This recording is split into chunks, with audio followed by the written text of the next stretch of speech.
এটা একটি স্ট্রেঞ্জার কোম্পানির এসপিবি 5K অ্যাম্প্লিফায়ার।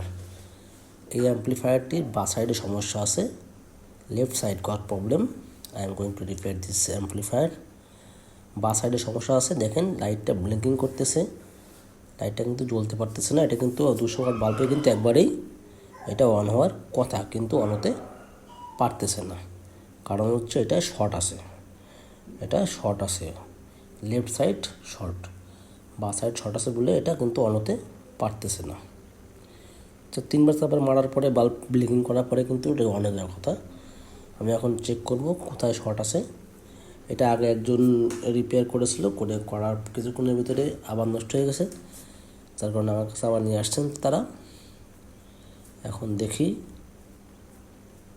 অবশ্যই প্লাগ আউট করতে হবে, প্লাগটা খুলে নিতে হবে, নাহলে কিন্তু কারেন্ট থেকে যাবে। আমি বা সাইডের নাটগুলো আগের থেকে খুলে রাখছি, এখন আমি এটাকে বার করব। এই সাইডটাতে প্রবলেম আছে, দেখো আমি এখন চেক করি কোথায় প্রবলেম আছে। আমি দেখতে পাচ্ছি এই পাশে এই যে মসফেট সেকশনটা এই পাশ থেকে পুড়ে গেছে, কিন্তু এই যে ভোল্টেজ সেকশনে কিন্তু দেখেন প্রিডিং পুড়ে গেছে, এবং মসফেট মনে হচ্ছে যে অন্য কোনো মসফেট লাগানো আছে। এখানে 1407 থাকে, কিন্তু মনে হচ্ছে অন্য কিছু লাগানো আছে।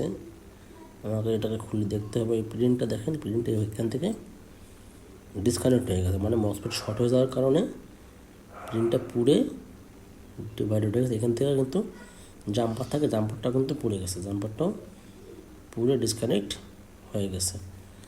এখন আমি দেখি এখানে কী আছে। দেখেন এখানে কিন্তু বড় বড় মসফেট লাগানো আছে। এখানে কিন্তু 1407 কিন্তু ছোটো হয়, 1407 মসফেটগুলো কিন্তু একটু ছোটো ছোটো সাইজের হয়। আমরা এই পাশে দেখতে পাচ্ছি 1407-এর কিন্তু ভোল্টেজ 70 থাকে, কিন্তু এম্পিয়ার থাকে মনে হয় 300 কি 400। আর এই পাশে যে মসফেটগুলো লাগাইছে, দেখি মসফেটগুলো কী মসফেট লাগাইছে, 150 এন বা 250 এন, আমি জানি না, আগে চেক করে নিই। এখানে মনে হচ্ছে 250 এন লাগানো, হ্যাঁ 250 এন লাগানো। তাহলে 250 এনে কিন্তু ভোল্টেজ বেশি, এম্পিয়ার কম। আমাদের এখানে কিন্তু খুব বেশি ভোল্টেজের দরকার নাই, কিন্তু এম্পিয়ারটা ভালো হতে হবে, কারণ ট্রান্সফরমারটা যথেষ্ট পরিমাণে এম্পিয়ার থাকে।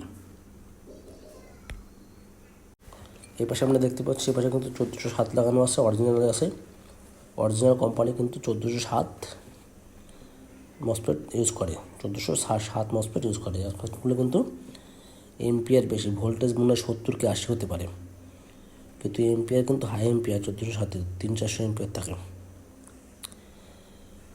এখন অপোজিট সাইডে কিন্তু লাগানো আছে, মানে লাগাইছে অন্য কেউ, দেখেন 250 এন কিন্তু হচ্ছে ভোল্টেজ বেশি, এম্পিয়ার কম থাকে। সঠিক আমার মনে নাই, এম্পিয়ার 70-80 হতে পারে, কিন্তু ভোল্টেজ 250 হতে পারে।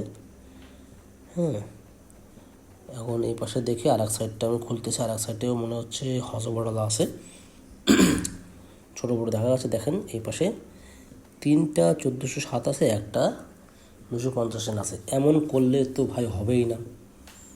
এই সমস্ত অ্যাম্প্লিফায়ারের ক্ষেত্রে এরকম কাজ করলে কখনোই অ্যাম্প্লিফায়ার চলবে না, এটা মস্ত বড় ভুল কাজ করছে। এখানে সব মসফেটই সমান থাকতে হবে, এখানে 1407 ইউজ করতে হবে। 1400, কারণ এই মসফেটগুলো কিন্তু ভোল্টেজ ট্রান্সফার করে না, অ্যাম্পিয়ার ট্রান্সফার করে।